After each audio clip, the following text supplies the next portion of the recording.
Muy buenos días nuevamente. Están con frío, ¿no? Nos ha agarrado el clima de nuevo, se ha enfriado. Tú dices frío, yo estoy sudando. Algunos están resfriados, varios se han resfriado, vienen las enfermedades estomacales también. Pero hay que animarnos, hemos venido a alabar a nuestro Señor, a escuchar su palabra en esta mañana. Muchos niños, la verdad que cada vez que veo a los niños me alegro mucho. La verdad que es una bendición que ellos puedan tener un tiempo también de escuchar el mensaje en su idioma, ¿no? Adecuado a su edad. Así que traigan a los niños para que puedan recibir también la palabra del Señor. Recordemos que la escuela dominical es importante porque es el futuro de nuestra iglesia. Como dijo Fanny, vamos a hablar el tema de Dios nos ve con claridad, y para eso les invito a que abramos nuestras Biblias en Jeremías, capítulo 24.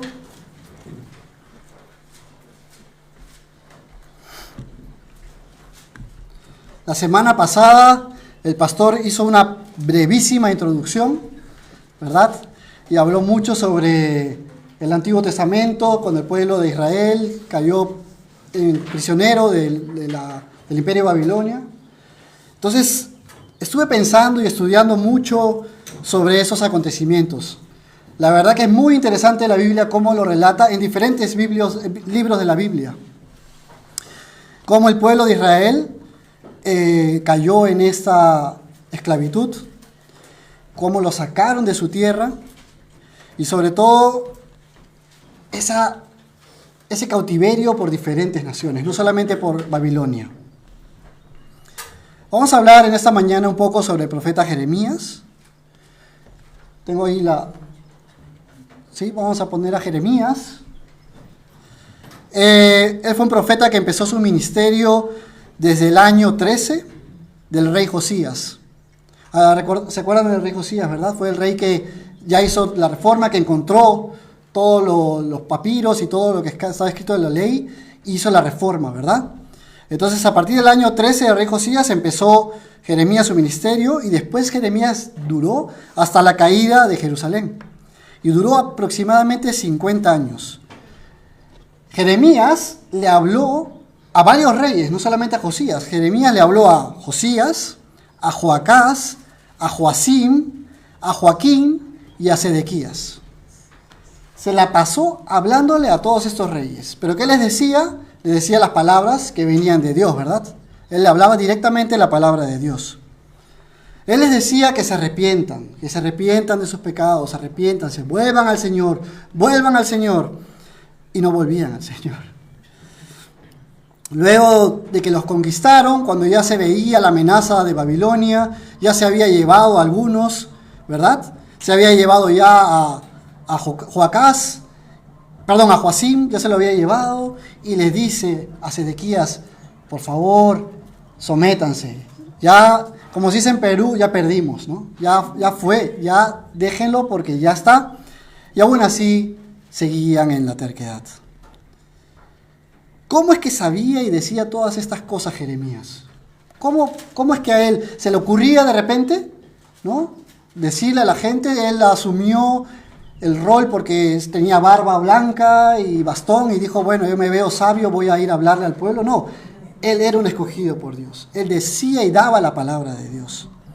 Él no quería muchas veces, ¿verdad? Conocemos Jeremías, lo conocen como el profeta llorón, ¿verdad? Porque el pobre de verdad que la pasaba muy mal.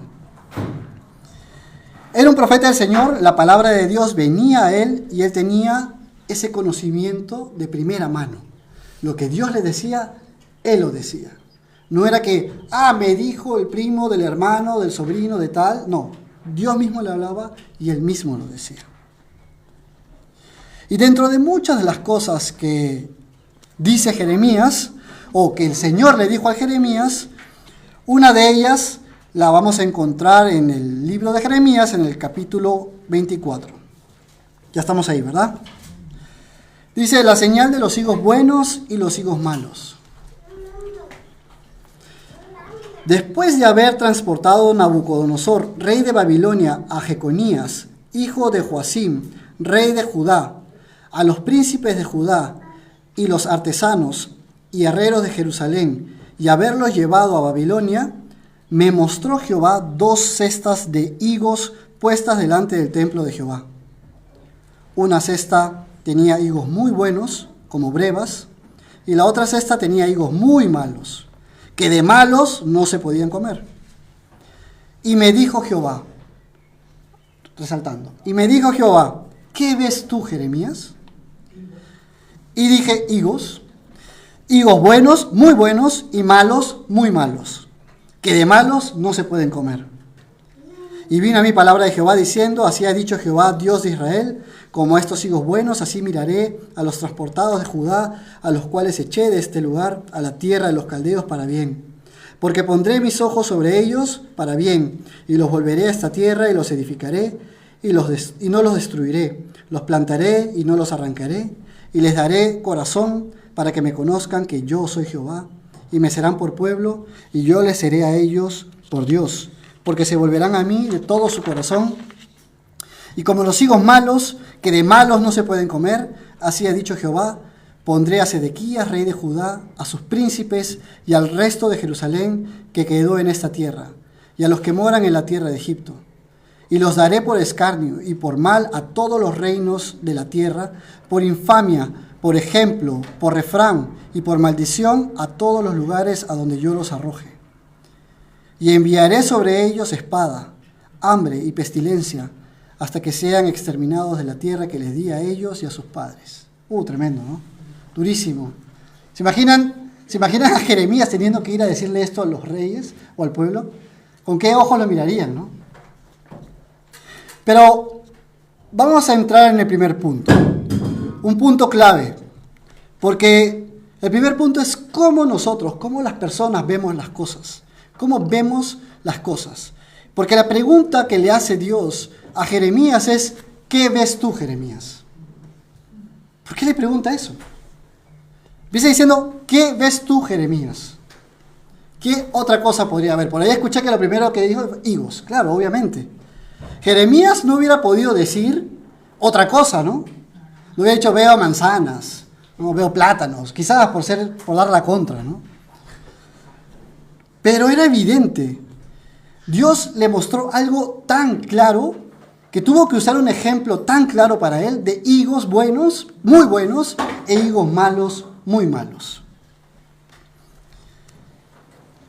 Un ejemplo tan claro para que no haya error, no haya espacio para la malinterpretación, ¿verdad? Soy tremendo vaso. ¿Saben qué, hermanos? Muchas veces vemos las cosas realmente con mucha claridad. Leemos la Biblia y es como si estuviéramos absorbiendo todo como esponja, ¿verdad? Es clarísima la palabra, nos llena. Es como si lo hubiéramos estudiado de toda la vida. Muchas veces leemos la palabra y es así. Y las ponemos en práctica. Pero hay veces que por más que el mensaje sea claro, no lo vemos o no queremos verlo.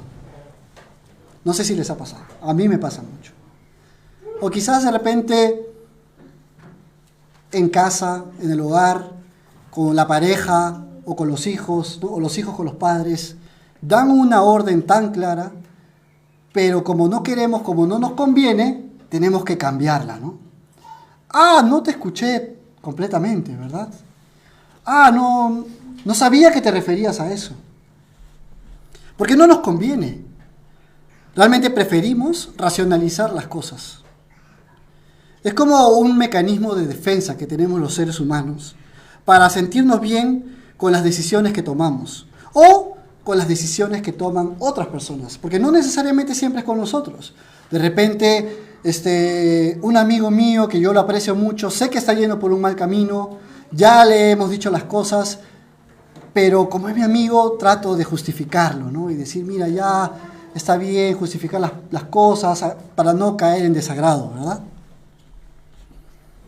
No nos conviene ver la verdad porque nos duele y nos da trabajo tomar las decisiones correctas. Esto quizás va a sonar un poco fuerte para muchos o para pocos, no sé, pero la verdad es que yo lo veo mucho en Suiza, este tema. Más que en Perú, o no sé en Sudamérica cómo será en otros países, pero en Suiza lo veo mucho.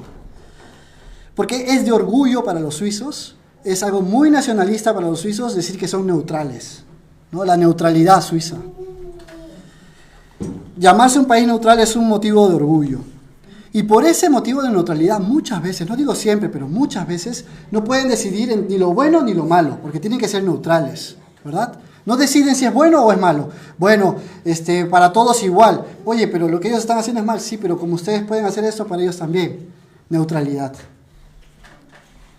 ¿Qué dice la palabra sobre eso? Santiago capítulo 4, versículo 17.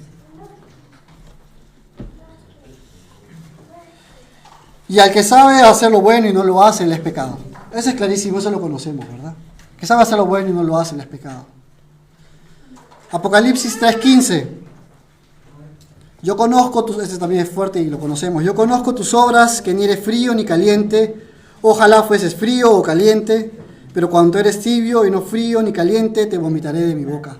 No me estoy refiriendo, hermanos, a Suiza, por si acaso. Estoy tomando como un ejemplo a Suiza. Y estoy diciendo que muchas veces las personas somos así. Somos neutrales.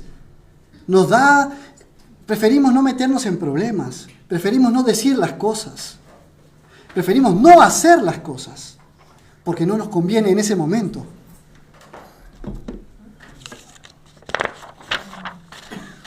En Mateo capítulo 10, versículo 30. Esa lo conocemos. Esta es una parte de la parábola del buen samaritano. Que dice, bajaba un hombre de Jerusalén a Jericó y cayó en manos de unos ladrones. Le quitaron la ropa, lo golpearon y se fueron, dejándolo medio muerto. Resulta que viajaba por el mismo camino un sacerdote, quien al verlo se desvió y siguió de largo. Así también llegó a aquel lugar un levita y al verlo se desvió y siguió de largo. Yo no me voy a meter en problemas, ¿no? No sé qué habrá pasado, pero por si acaso, no me vayan a echar la culpa a mí y yo tenga que pagar la factura de la hospitalización, mejor no lo hago. Yo lo he visto, ¿saben dónde? Una vez en China, gracias a Dios, tuvimos la oportunidad de ir, y en nuestras narices atropellaron a un señor. Andaba en su motito y lo atropellaron. Y estábamos al lado y, bueno, China no hay lugar donde no esté lleno, ¿no? Y nadie se movía a levantarlo. Nadie. Y nosotros mirábamos y era como que, pero qué raro, ¿no? Y pasaban por el lado, era como el buen samaritano, ¿no? Pasaban por el lado y no lo levantaban. Y nos entró la duda. ¿Por algo no lo levantarán? ¿Qué pasará? ¿Qué será? Pero esa indiferencia también es una indiferencia espiritual. También nos pasa espiritualmente. No nos preocupa de cómo está nuestro hermano. No nos preocupa de cómo está nuestra pareja. No nos preocupa de cómo están nuestros hijos. Ya nos cansaron nuestros hijos. Ya no nos preocupan lo que está pasando por ellos. Y sobre todo, ya no nos preocupamos por nosotros mismos. Dios siempre, siempre nos muestra las cosas con claridad. Dios no nos quiere poner trampitas para que, se equivocaron, no era así. No, Dios nos pone las cosas con claridad. Somos nosotros quienes complicamos las cosas y buscamos nuestros intereses. Ustedes conocen la historia de Acán, del pecado de Acán. Cuando estaba el pueblo yendo a conquistar la tierra prometida, Dios les dice, no tomen nada del botín, no tomen nada. Maten todo, destruyan todo, quemen todo y no toquen nada. Vamos a abrir Josué 6. Josué capítulo 6.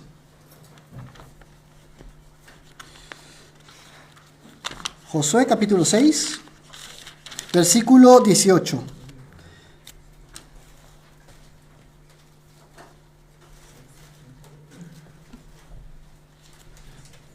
Carlos, por favor, ¿podrías mutear el teclado? Por favor. Gracias. Josué 6, 18. Dice, pero vosotros guardaos del anatema, ni toquéis, ni toméis alguna cosa del anatema, no sea que hagáis anatema el campamento de Israel y lo turbéis. ¿Está claro esta orden? ¿Está clara? Está clarísimo, ¿no? Es como si Dios les preguntara a ustedes, ¿qué ven? ¿Qué ves tú, Fanny? ¿Qué ves tú, Alex? ¿Qué ves? ¿Qué te estoy diciendo? No tome nada. No tome nada. ¿Y qué fue lo que hicieron? Capítulo 7, 1. Pero los hijos de Israel cometieron una prevaricación en cuanto al anatema.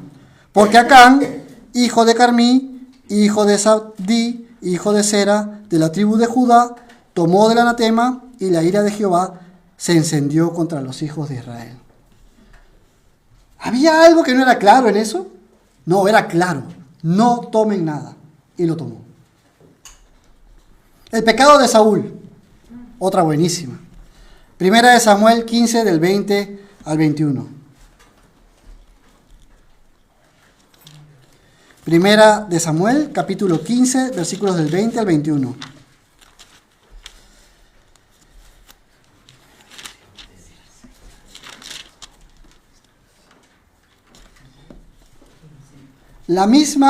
Dios les había dado una misma orden. No se queden con nada. Destruyan todo. Quemen todo. Y entonces Samuel le dice, ¿por qué has cogido? ¿Qué pasó? Y él responde, antes bien he obedecido la voz de Jehová y fui a la misión que Jehová me envió y he traído a Agag, rey de Amalec, y he destruido a los amalecitas. Mas el pueblo tomó del botín ovejas y vacas, las primicias del anatema, para ofrecer sacrificios a Jehová, Dios en Gilgal. Qué loco, qué increíble. Otra vez la orden había sido clarísima, pero aquí sí ya vemos un poquito la manipulación de Saúl, ¿no? Cómo él entendió. Dios, Samuel, pero yo hice todo lo que Dios me dijo, yo fui.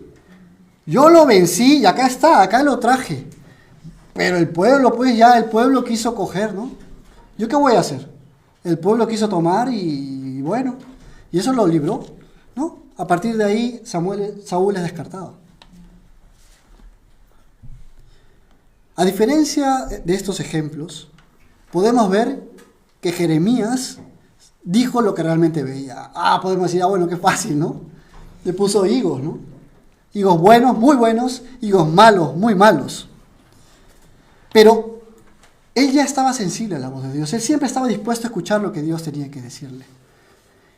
Si no hubiera sido algo que tenga tanta repercusión en la vida nuestra, Dios no le hubiera preguntado qué ves.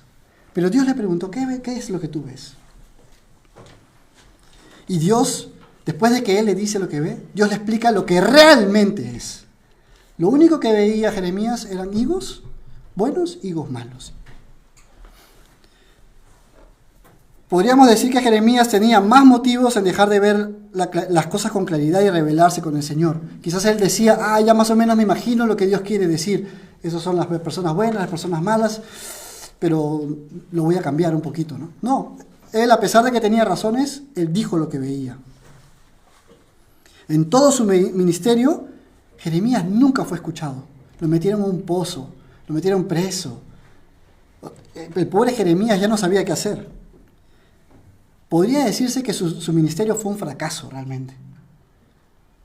Pero él estaba dispuesto a escuchar y ver con claridad lo que Dios quería decirle. Y cuando nosotros, al igual que Jeremías, buscamos ver las cosas de Dios como Dios quiere que la veamos, Dios nos va a dar la sabiduría y Dios nos va a dar las capacidades para entender lo que Él quiere decirnos y para comprenderlas. Y Él nos revela las cosas como son. Y por eso vamos a pasar al punto número 2, que es cómo Dios ve las cosas.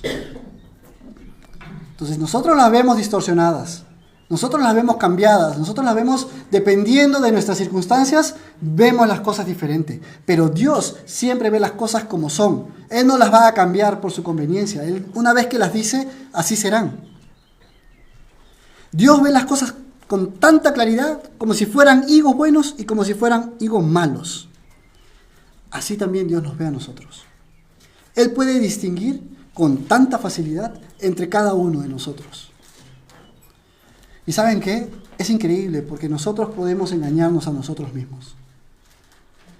Yo puedo estar parado aquí y les puedo engañar de cómo está mi vida espiritual, ¿no? Puedo orar y puedo decir grandes palabras, pero por dentro quizás estoy mal. Solo Dios lo sabe. Podemos engañar a nuestra pareja, podemos engañar a nuestros hijos, podemos engañarnos hasta a nosotros mismos, pero a Dios no podemos engañar. Vamos a abrir en Segunda de Timoteo, capítulo 3. Segunda de Timoteo, capítulo 3, versículos del 1 al 5.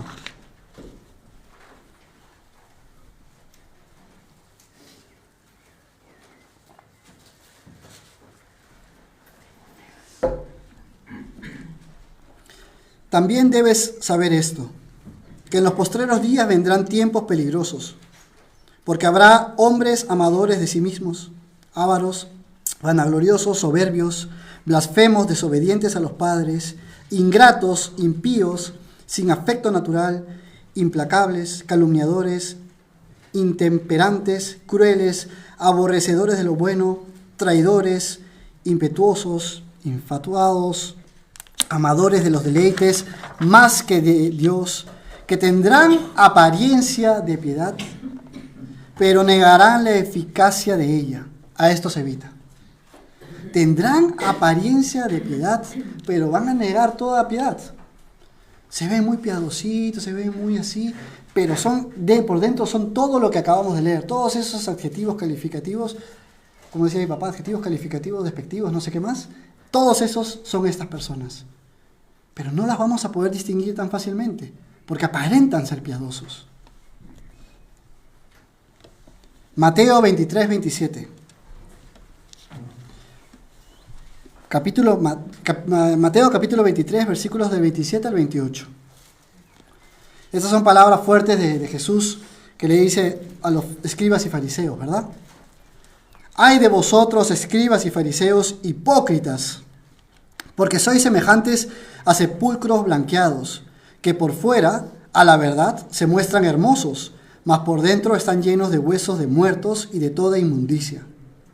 Así también vosotros, por fuera, a la verdad, os mostráis justos a los hombres, pero por dentro estáis llenos de hipocresía e iniquidad. Dios puede ver los corazones. ¿No les da eso respeto? ¿No les influye eso un temor a Dios? Podemos engañar a nuestros padres cuando llegamos un poquito más tarde, entrar despacito, los que somos jóvenes, ¿no? Liana, Luana, cuando llegan tarde a la casa después de sus fiestas, se quitan los zapatos y se echan en la cama y entra la mamá y se la cree toditita, ¿no? O Chano, ¿no? Cuando sale con sus amigos, no, se fue a estudiar, ¿no? Y regresa con sus libros y todo, pero se había ido con sus amigos a hacer un grill al río, ¿no? Que no tiene nada de malo, pero era desobediencia quizás en ese momento.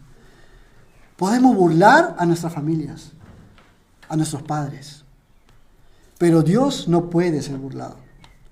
Gálatas 6:7 dice, no os engañéis, Dios no puede ser burlado, pues todo lo que el hombre sembrare, eso también segará. Cuando el pueblo de Israel fue llevado en cautividad, muchas personas que vivían ahí se fueron como prisioneros, ¿verdad? No todos, muchos se fueron como prisioneros. Vamos a leer Segunda de Reyes, vamos a leer Segunda de Reyes 24, del 14 al 17, está ahí. Segunda de Reyes 24, del 14 al 17, y llevó en cautiverio a toda Jerusalén, a todos los príncipes y a todos los hombres valientes, hasta 10,000 cautivos, y a todos los artesanos herreros. No quedó nadie, excepto los pobres del pueblo de la tierra. No quedó nadie, excepto los pobres. Asimismo, llevó cautivos a Babilonia a Joaquín, a la madre del rey, a las mujeres del rey, a sus oficiales y a los poderosos de la tierra. Cautivos los llevó de Jerusalén a Babilonia. A todos los hombres de guerra, que fueron 7,000, y a los artesanos y herreros, que fueron 1,000, y a todos los valientes para hacer la guerra, llevó cautivos el rey de Babilonia. Y el rey de Babilonia puso por rey en lugar de Joaquín a Matanías, su tío, y le cambió el nombre por Sedequías. Entonces estamos viendo que no todos se fueron, se quedaron los pobres. Que viva el pueblo, ¿verdad? El pueblo de Israel dijo, por fin se fueron los ladrones, por fin se fueron los corruptos, ¿no? Así quisiéramos que pase en nuestros países, quizás, ¿no? Que se vayan toda la corrupción que se queden solamente los pobres. Aparentemente las personas más beneficiadas serían las que se quedaran en sus casas. El pueblo que se quedó en Israel, aparentemente entre nuestros ojos humanos, son como que los buenos, ¿verdad? Y mucho más los nuevos gobernantes. El Sedequías dirá, oh, ahora soy rey, ahora ocupé el lugar de rey. Nunca hubiera podido ser rey porque era el hermano del rey, pero ahora soy el rey. Humanamente se podría decir que Jehová barrió con todo lo malo y dejó a lo buenito en casa, los pobres, los inocentes, los buenos higos. Pero eso fue lo que realmente hizo el Señor. Nuestros ojos están viendo con claridad. Los ojos del Señor miraban de una manera distinta. ¿Cuáles son los higos buenos? Muy buenos.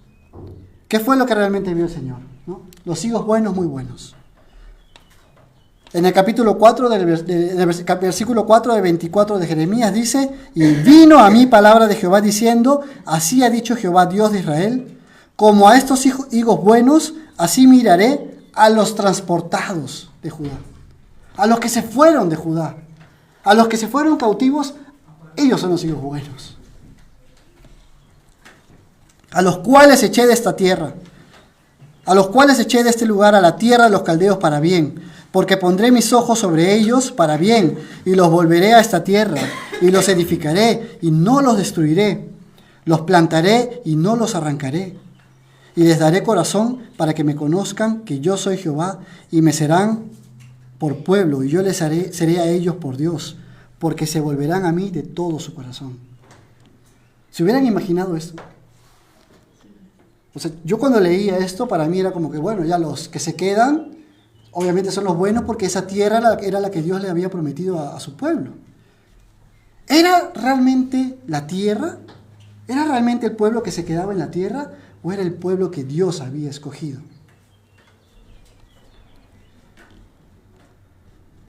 El verdadero pueblo escogido por Dios no fue aquel que se quedó en la tierra que Él les había dado, sino aquellas personas que Él escogió, personas que el Señor preparó y guardó por medio de estas promesas.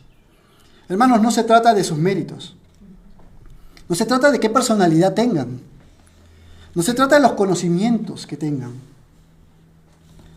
Se trata de lo que el Señor ve en ustedes y de lo que el Señor puede hacer en nuestras vidas, lo que el Señor ve en mí y lo que el Señor puede hacer en mi vida. De eso se trata. Ni aún nosotros mismos somos capaces de entender lo que podemos hacer.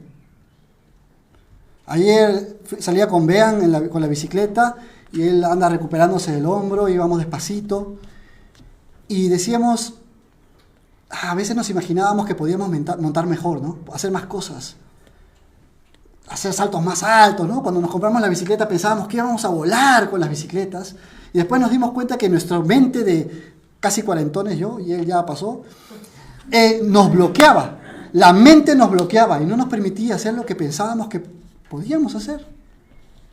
Lo mismo le pasó a Gabriela el otro día, a mi hija, fuimos a un parque y había una colchoneta y había una piedra arriba y quería saltar. Yo miraba el espacio y decía, sobrado, de todas maneras salta.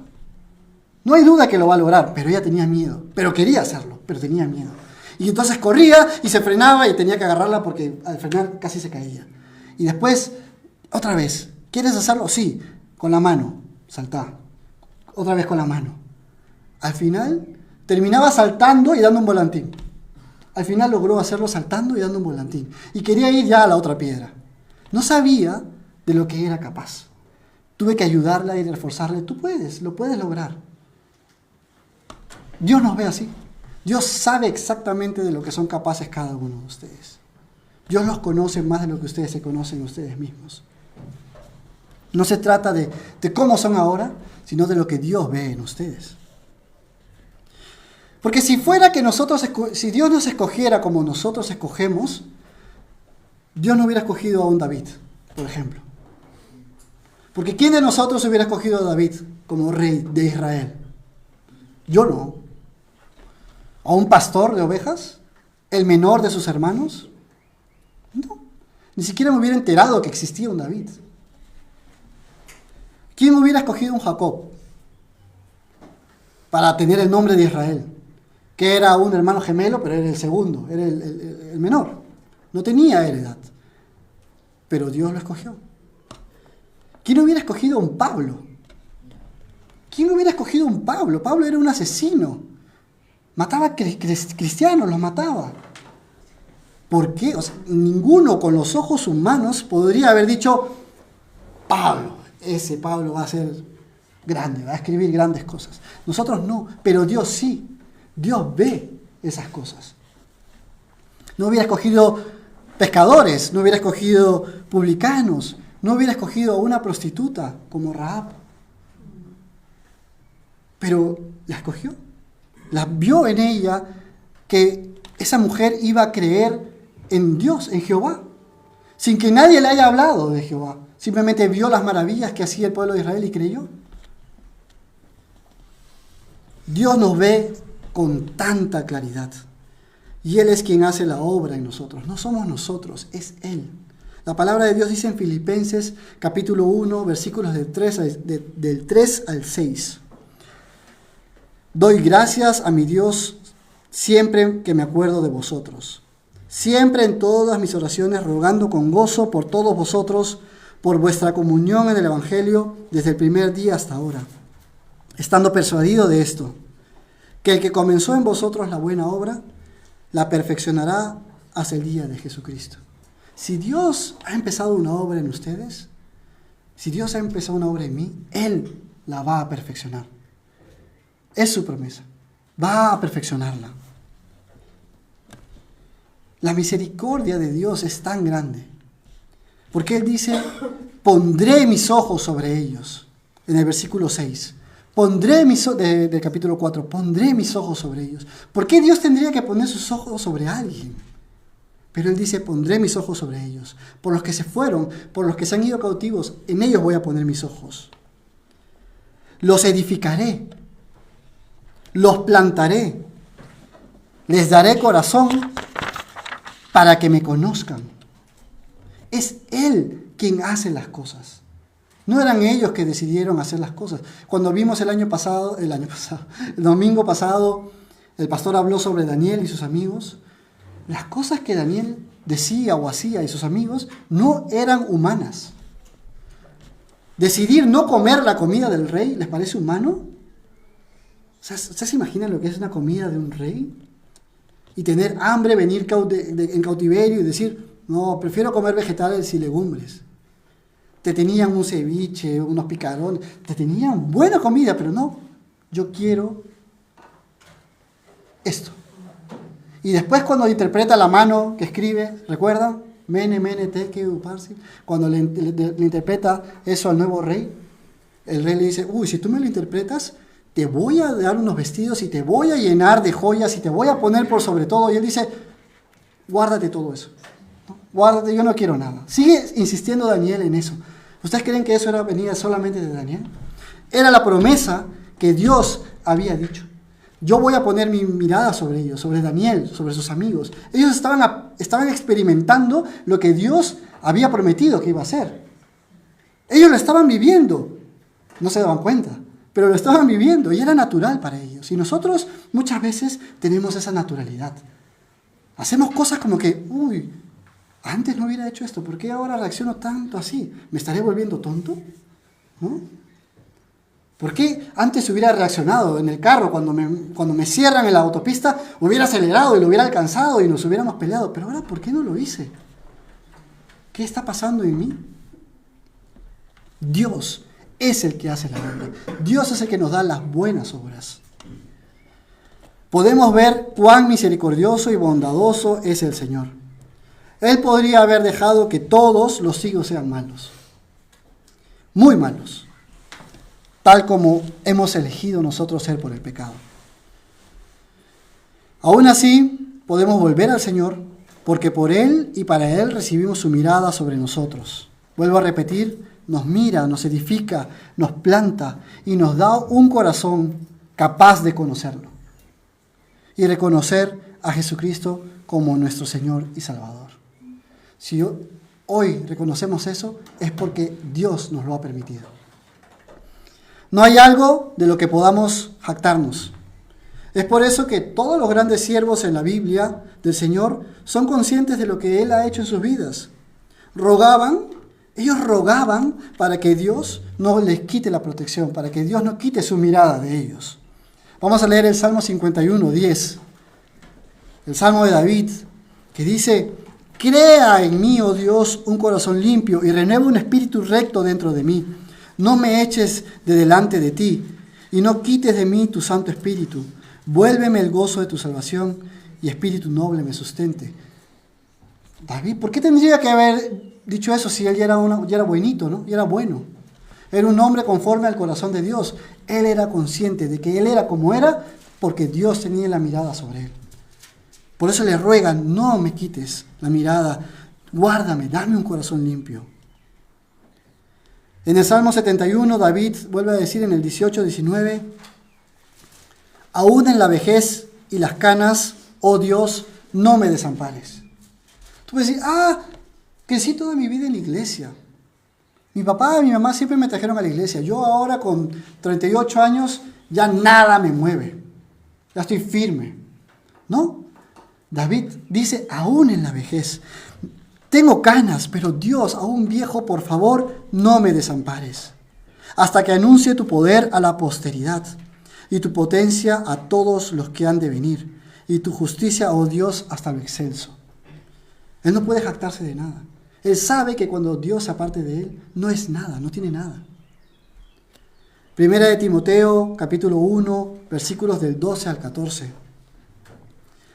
Pablo dice: doy gracias al que me fortaleció, a Cristo Jesús nuestro Señor, porque me tuvo por fiel. Él no dice: bueno, qué bueno que soy tan capaz, qué bueno que soy lo máximo, qué bueno que me llamo Pablo, ¿no? Qué bueno que estudié con tal persona y ahora pues gracias a mis estudios, a mi conocimiento, soy lo que soy. Él dice: doy gracias a Jesús, porque me tuvo por fiel, poniéndome en el ministerio, habiendo yo sido antes blasfemo, perseguidor e injuriador, mas fui recibido a misericordia, porque lo hice por ignorancia, en incredulidad. Pero la gracia de nuestro Señor fue más abundante con la fe y el amor que es en Cristo Jesús. Yo puedo dar la gloria a Dios de que lo conozco, porque yo no hice nada. Es una gracia infinita. Yo no decidí nacer en la casa de mis padres. Yo no decidí nacer en un país que no había persecución de creyentes. Yo no lo decidí. Dios me puso ahí. Y Dios me habló. A veces el ser humano piensa: bueno, cuando tenga tiempo yo lo busco. Cuando tenga tiempo me convierto. No es así. Cuando Dios te llama, si oyeres hoy su voz, no te detengas. Anda.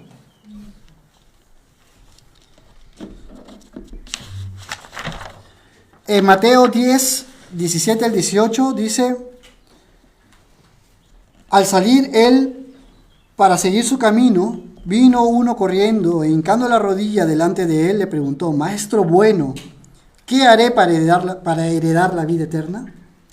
Jesús le dijo: ¿por qué me llamas bueno? Ninguno es bueno, sino solo uno, Dios. El mismo Señor Jesús nos está dando el ejemplo de que lo único bueno proviene de Dios. No hay nadie bueno en este mundo, solo Dios. Y todo lo bueno que nosotros podamos hacer y dar proviene de Dios. Mateo, eso está en Mateo 17 al 18, ¿es ese? ¿No está en Mateo ese? No. Lo dejo de tarea. Mateo, a ver. Bueno, sigamos. Pero ese es el pasaje, no es lo que Mateo, está en Mateo, pero quizás no es ese 10. Primera de Corintios, capítulo 1, del 26 al 31. Pues mirad, hermanos, vuestra vocación, que no sois muchos sabios, según la carne, ni muchos poderosos, ni muchos nobles, sino que lo necio del mundo escogió Dios, para avergonzar a los sabios. Y lo débil del mundo escogió Dios para avergonzar a lo fuerte. Y lo vil del mundo y lo menospreciado escogió Dios. Y lo que no es para deshacer lo que es, a fin de que nadie se jacte en su presencia. mas por él estáis vosotros en Cristo Jesús, el cual nos ha sido hecho por Dios sabiduría, justificación, santificación y redención, para que, como está escrito, el que se gloría, gloríese en el Señor. No podemos jactarnos de nada. Todo lo bueno proviene del Señor. Todo lo que hay en nosotros es una obra del Espíritu Santo. Y no hablo, hermanos, de lo bueno humanamente, sino de lo bueno que es delante de Dios, que es lo principal. A veces podemos encontrar gente que es muy buena humanamente, hace donaciones, regala sus bienes, todo, pero están desagradando a Dios. ¿Qué es más importante? ¿Agradar a los hombres o agradar a Dios? No importa si tu ofrenda es de 1.000.000 de francos, mientras que estés pecando y le des una ofrenda a Dios de mala gana.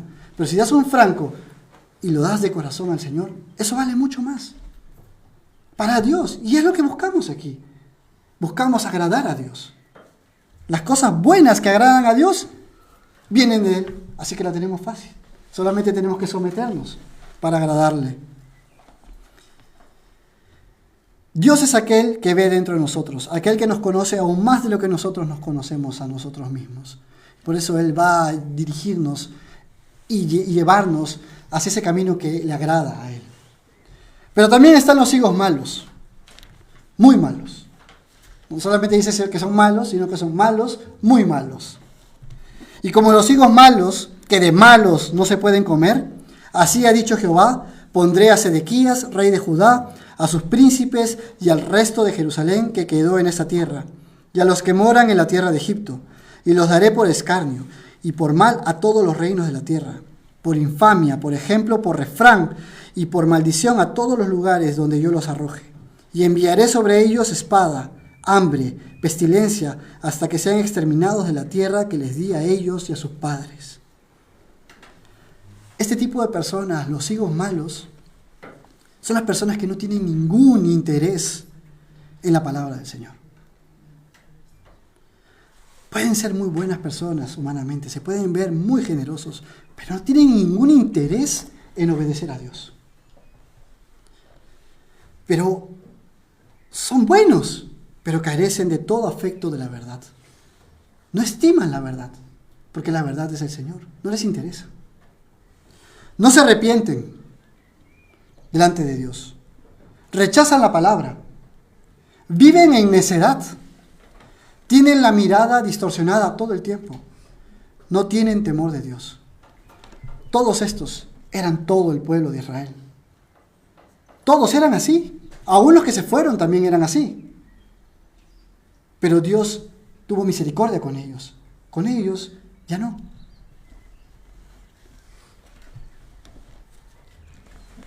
El corazón del hombre es realmente perverso y la necedad del hombre es incomprensible.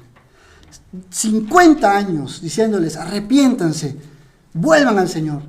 No nos interesa, no queremos. ¿Cuántas veces te está llamando el Señor? ¿Cuántas veces escuchas lo mismo? Que el Señor te habla, pero dices, todavía no. No me gustó el tonito con que me habló el pastor. No, esa alabanza que tocan ahí no me gusta, por eso no voy a ir a esa iglesia.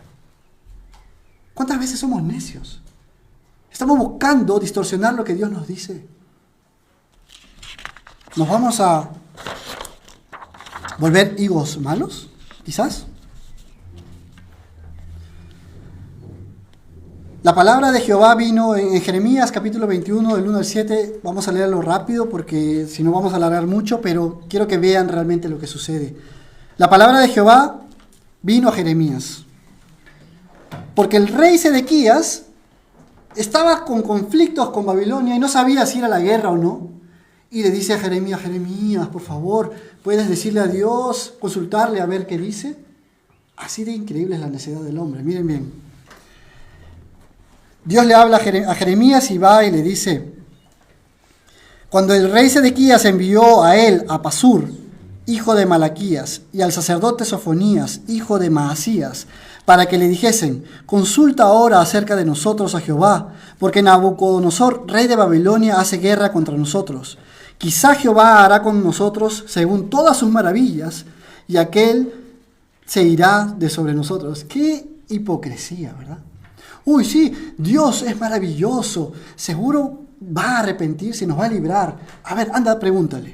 Y Jeremías les dijo: diréis así a Sedequías: así ha dicho Jehová, Dios de Israel: he aquí, yo vuelvo atrás las armas de guerra que están en vuestras manos, con que vosotros peleáis contra el rey de Babilonia y a los caldeos que están fuera de la muralla y os tienen sitiados. Yo los reuniré en medio de esta ciudad, pelearé contra vosotros con mano alzada y con brazo fuerte, con furor y enojo e ira grande.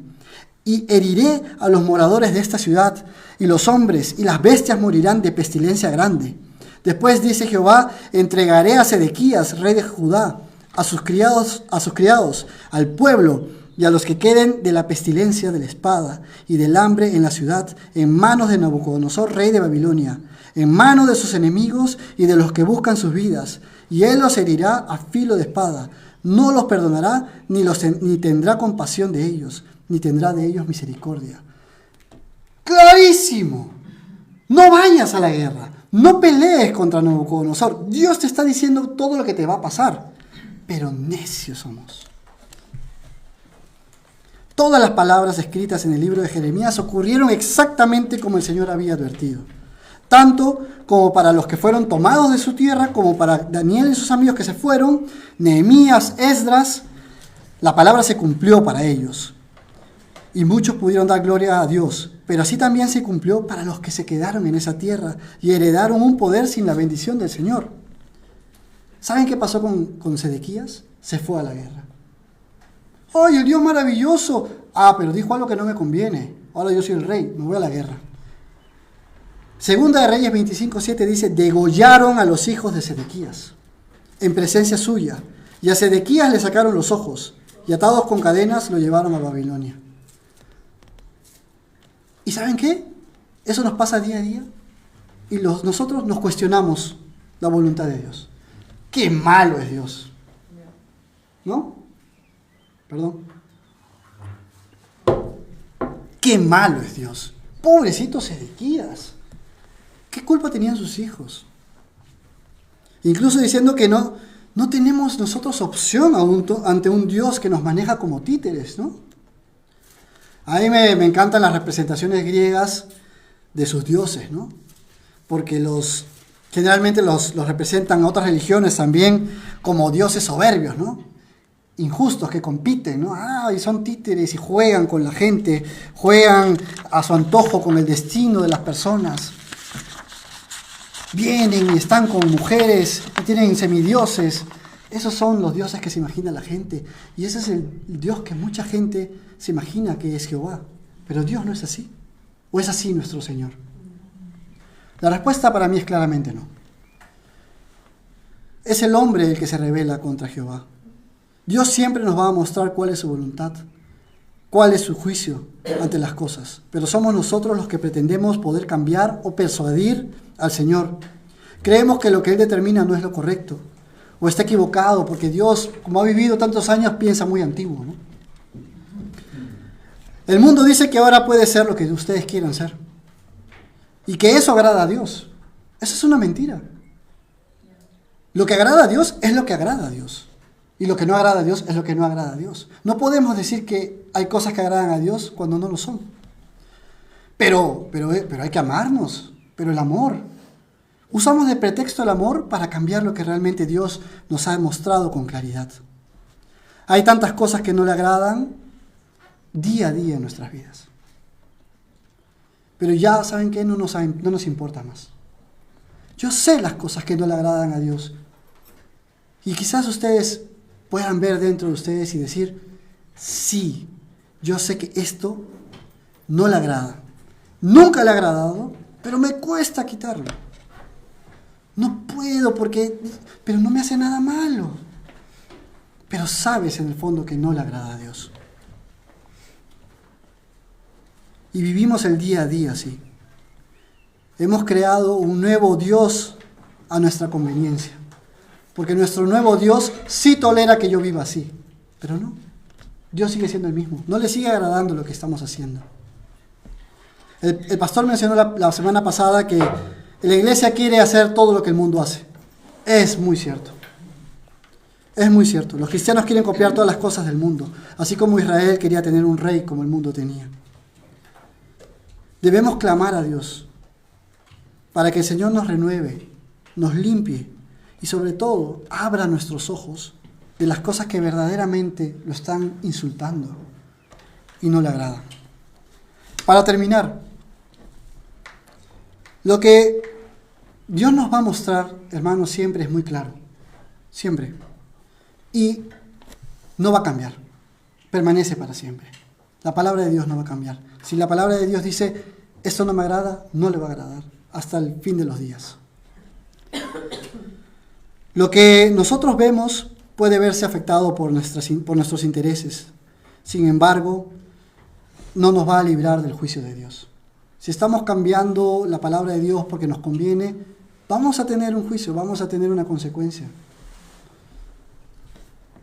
El Señor nos conoce y nos ve con tanta claridad como si fuéramos higos buenos, o malos, muy malos.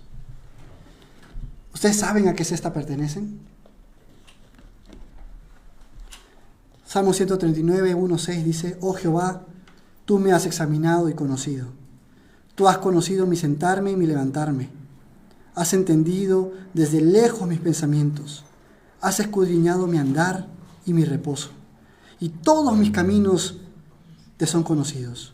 Pues aún no está la palabra en mi lengua, y he aquí, oh Jehová, tú la sabes toda. Detrás y delante me rodeaste, y sobre mí pusiste tu mano. Tal conocimiento es demasiado maravilloso para mí. Alto es, no lo puedo comprender. Si no sabes en qué cesta estás, si estás en dudas, pídele a Dios, como esta oración que hace David, que te revele, que te muestre. Sigue en el 23 y 24, y con esto termino. Examíname, oh Dios, y conoce mi corazón. Pruébame y conoce mis pensamientos. Y ve si hay en mi camino de perversidad, y guíame en el camino eterno. No nos confiemos, busquemos cada día al Señor, y que Él nos muestre por dónde debemos ir. Vamos a orar. Amado Dios, gracias Padre por tu palabra. Señor, tú nos hablas tan claramente. Ayúdanos a quitar aquellas cosas que no te agradan. Todo lo que hace ruido en nuestros corazones, danos la fuerza, Señor, por tu Espíritu Santo para quitarlas, para vivir en victoria, Señor. Tú quieres lo mejor para nosotros. Tú nos prometes tantas cosas buenas, Señor. Ayúdanos y que tu mirada no se aparte de nosotros. Plántanos, Señor, firmes. Danos un corazón que lo único que busque es agradarte y decir y clamar que tú eres el Dios Todopoderoso. En el nombre de Cristo Jesús. Amén.